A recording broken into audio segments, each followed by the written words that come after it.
자, 안녕하십니까. 평생 무료 주식 투자 카페에서 전해드리는 테마 보고서 관련해서 이야기를 한번 해보도록 하겠습니다. 유튜브를 통해서 이야기를 계속 하고 있으니까 좋아요, 구독하기 많이 눌러주시고, 그러면 본격적으로 한번 진행해보죠. 다음 주에 일단 좋은 흐름에 있는 종목들이 과연 어떤 종목들이 움직일지를 살펴보는 시간을 가져보도록 하겠습니다. 시장이 상당히 좀 까다로워졌고 더 어려워졌습니다. 어떻게 보면 미중 무역 협상이 장기화가 계속되면서 경기가 부진할 수 있다라는 부분이 조금씩 이제 신호로 좀 나오고 있는 상태고요. 그 신호로 나온 게 어, 장단기 금리 차에 대한 어, 원래는 정방향으로 금리 차가 이어지는 모습을 보였는데 이게 역전이 되다 보니까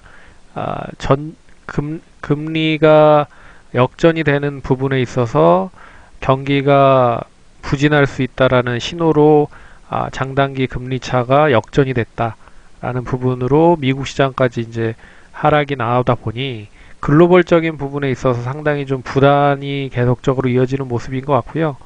여기에 있어서 이제 뭐 유럽 같은 경우도 독일을 기반으로 해서 부양 정책을 발표를 하려고 하는 모습들을 보이고 있고, 일본과 우리나라는 무역 관련된 부분에 있어서 계속 악영향을 좀 보이다 보니까 결국 글로벌적인 부분에 있어서 그렇게 썩 좋은 흐름을 보이지 못하고 있다라는 뜻을 보면서 이야기를 한번 해보도록 하겠습니다.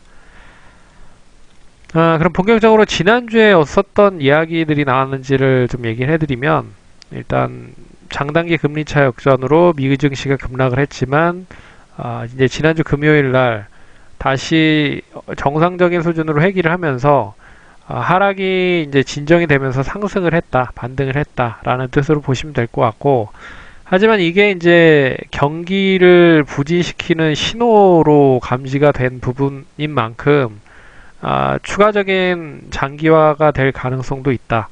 하지만 연준이 추가적인 금리를 인하를 할 수도 있다라는 뜻으로 해석을 할 수가 있기 때문에 그렇게 나쁘지만은 않을 것이다. 어찌됐든 트럼프 대통령은 재선을 위한 그런 신호를 바탕으로 해서 미중 무역 협상과 그리고 북미 협상 뭐 여러 가지 카드들을 지금 만시장만장 거리고 있는 상태고, 내년까지 그 부분을 계속 끌고 갈 가능성이 높다. 하지만 경기가 부진하다 보니 어떻게 보면 미중 협상을 좀 빠르게 진전시킬 수 있는 명분을 찾을 수도 있다라는 부분으로 좀 호전이 될 수 있지 않을까 그렇게 보고 있는데, 어찌됐든 8월 말에 이제 8월 넷째 주에 뭐 잘 아시다시피 미중 무역 협상이 다시 좀 진행이 되고 있고요. 그리고 독일도 경기 부양을 한다는 소식, 그리고 일본이 무역 규제에 관련된 부분은 일단 구체적인 부분을 일단 8월 말에 다시 더 이어질 수 있을 거라 보고 있고, 우리나라는 뭐 잘 아시다시피 계속 일본 불매 운동이 좀 계속 커지고 있는 상태고 끊어지지 않는 상황이 이어지고 있다 보니까 일단 일본과 우리나라에 대한 무역 마찰은 계속적으로 심화가 되고 있는 부분이다.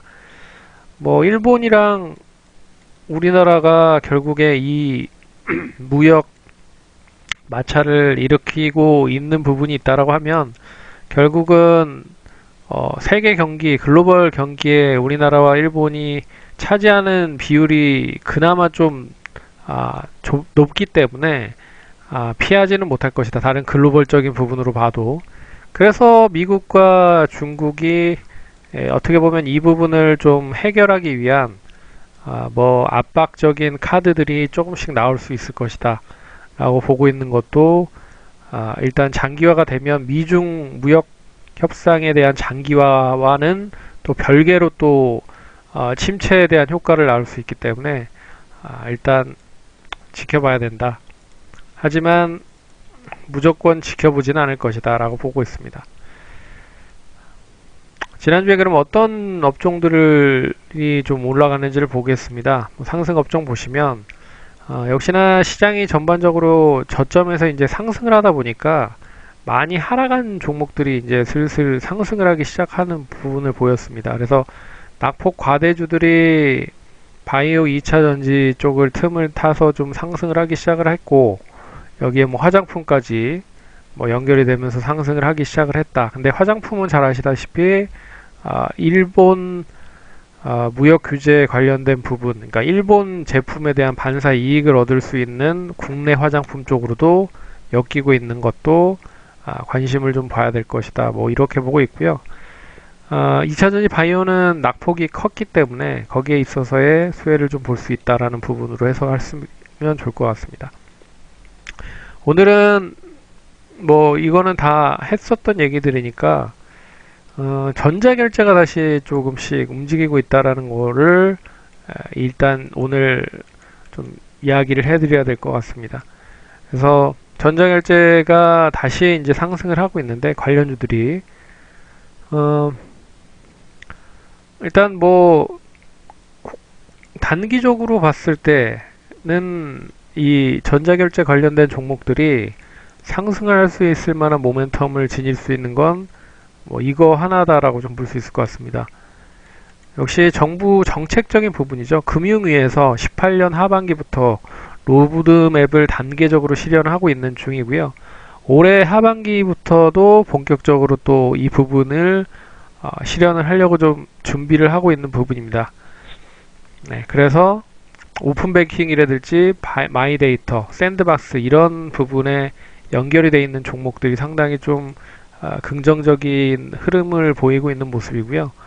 여기에 보시면 아시겠지만 뭐 나이스나 나이스 평가정보, SCI 평가정보, 다날, 뭐 나이스 정보통신 같은 종목들 뭐 보시면 아시겠지만 상당히 차트 흐름으로 봤을 때 뭐 나쁘지 않은 그런 흐름들을 보이고 있고요. 여기에 카카오라든지 뭐 최근에 NHN 한국사이버결제 뭐 이런 종목들이 상당히 좀 긍정적인 흐름들을 보이고 있다라는 것도 눈여겨보셔야 될 것 같고요. 하지만 이제 이런 종목들이 가고 있는데 결국에는 이제 차후에 어떠한 쪽으로 매수세가 더 유입이 될 수 있는지 보안 인증 쪽도 좀 관심을 보셔야 되지 않을까 그렇게 보고 있어서 이쪽 전자결제 관련된 부분은 기존 결제 관련된 부분 그리고 결제 관련된 중에서도 많이 못 오른 종목 미넨지나 그리고 KG 모빌리언스, KG 이니시스, 뭐 다날, NHN 뭐 많이 못 올랐던 종목들과 리 움직일 수 있지 않을까 그렇게 보고 있고요. 여기에 하나 더 하면 보안 인증 쪽까지 연결이 될 수 있지 않을까 그렇게 보고 있어서 이미 많이 올라간 종목들보다는 이제 새롭게 좀 형성이 돼서 움직일 수 있는 종목들이 좀 봐야 되지 않을까 그렇게 봐서 전자결제 쪽을 살펴봤습니다. 그러면 참고 잘 하시고 다음 주도 성공 투자하시기 바라겠습니다. 감사합니다.